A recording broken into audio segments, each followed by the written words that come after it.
Hello friends, welcome to my channel. In this video I'll be covering P.B Shelley, his biography and writing style, as he is included in your syllabus, and I'll cover his poems as well. And to understand that poems you must understand his writing style.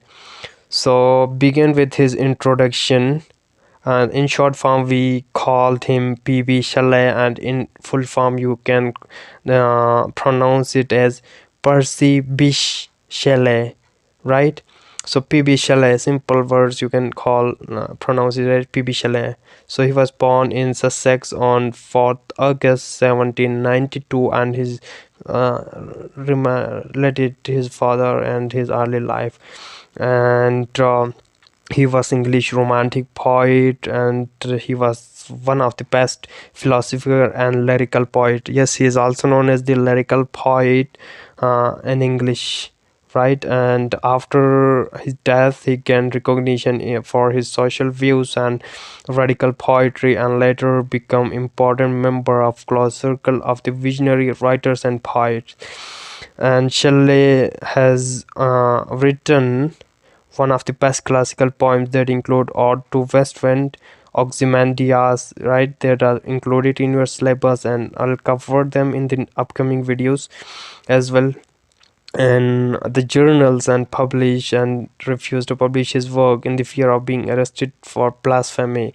His works are rebellious, like you can say, and his social and political thoughts had led to various moments in England, like the Chartist movement, and his economic theories and morality theories had influenced a large number of people, include Karl Marx, right? Marxism, you heard about it. And as far as his writing style is concerned, right? And so he is known for his artistic, musical, right, lyrical poet, so literary and intellectual movements as well. Romantic poetry, which is the product of sentiments, emotions and feelings, which is opposed to that of neoclassicism, which is based on reason, you might heard about that. And Shelley has imitated the style of Wordsworth, and he employed powerful imagery, symbolism, similes and metaphor as well.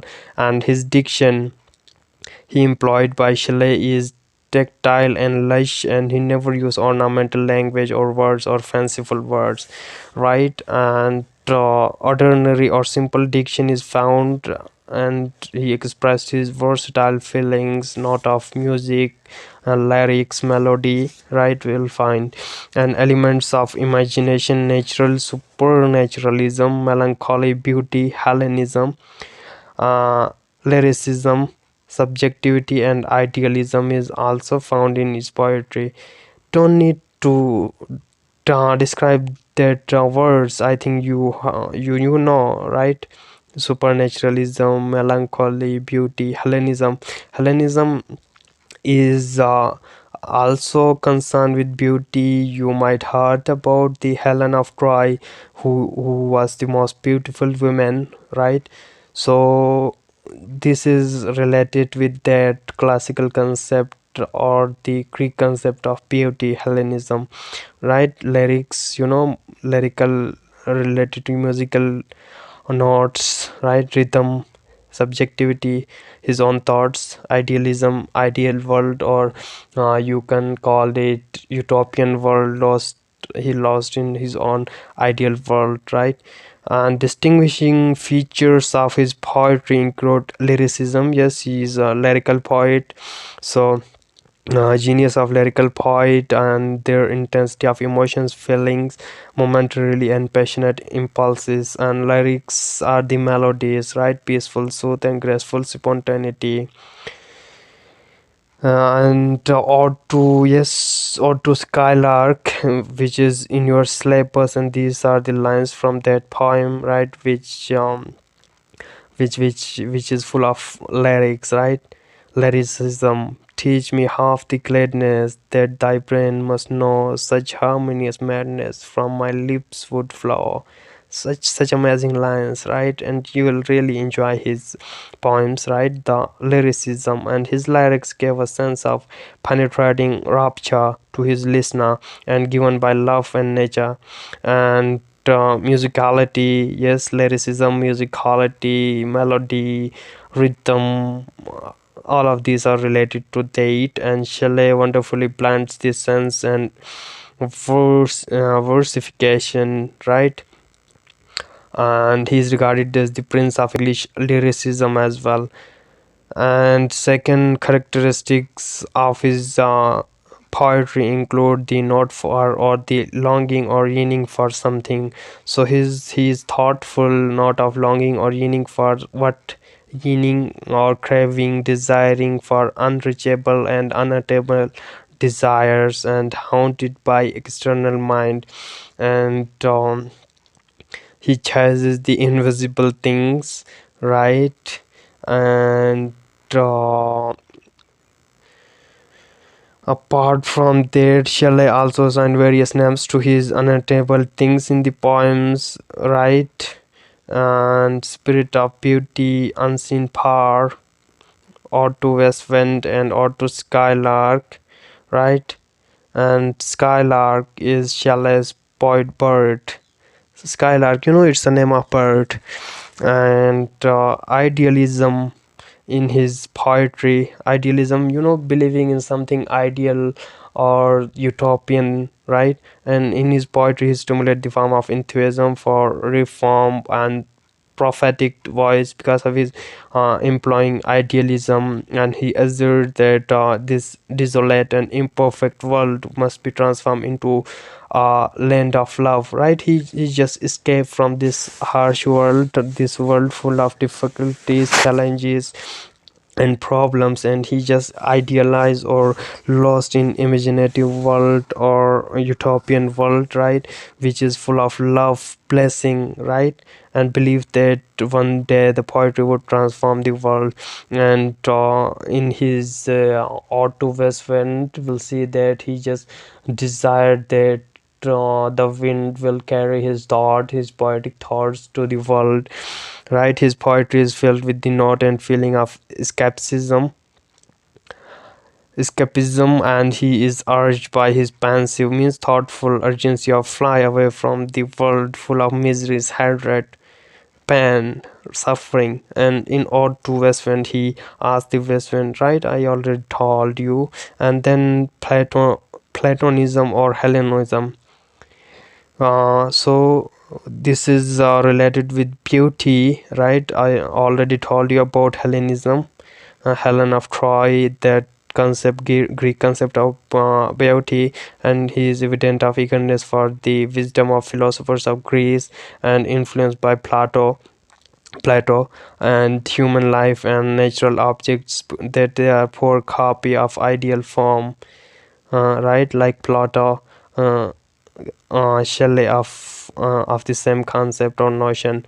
And he appreciated natural objects with sharp insight. The notion of guiding power appears in the diverse form, right? And apart from that, we'll see he starts believing that natural manifest only in one soul, and that is invisible, right? And Shelley also borrowed the ideas of love from Plato, and Plato sees love as a principle that rules over all the things by extending through nature, and it rules over both human and divine things. And vagueness, right? Vague means something unclear, so preoccupied with various visions, and Shelley could not express his visions in worldly images. So we find some vagueness, right? Some unclearness or confusion or messy type, you can say. And melancholy, yes, melancholy is very important aspect of his poetry. Melancholy and optimism as well. So optimism and pessimism go parallel, right, side by side in entire poems, both optimism and pessimism as well. And Shelley is expressing corruption, tyranny, personal suffering. His tone become extremely pessimistic as well, right? He written right on the dejection or disappointments of life, right? Through these words, or life, or world, or time, right? Making complaints of these things.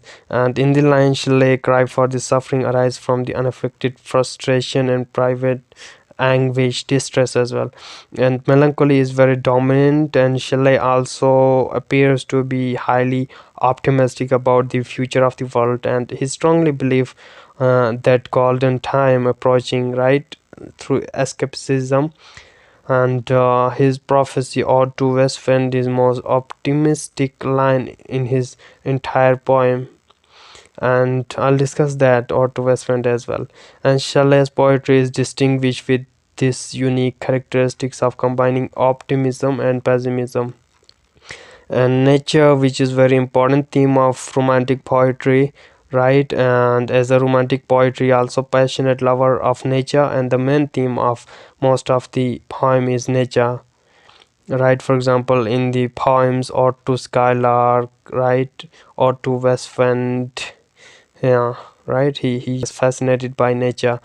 And then he treats nature by describing things the way they appear in nature, and those objects, and given them unhuman qualities through personification.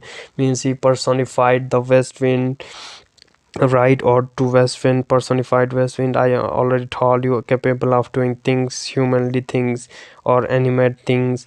And he believes in the healing power of nature, which makes him a mythopoeic poet. And imagination is there, yes, romantic poetry is full of imagination, emotions, and things like that. And according to Shelley, poetry is the expression of imagination. And for Shelley, the function of imagination is to create shapes through which the reality can be expressed in the world. And his lofty imagination, uncontrollable passion, and he puts in imagination various colors that make his poetry sensuous and symbolic. Supernaturalism in Shelley's work, right? He imagines the gods, spirits. Supernaturalism is found. And apart from that, beauty, Hellenism, yes, he complement the beauty. Shelley's poetry is beautiful. Notion of beauty is Shelley for is ideal, and he calls the beauty of nature as intellectual beauty. And his poems, he rejoices beauty as mysterious power. So this is all about Shelley, and in next video I'll discuss his poems. Thank you for watching.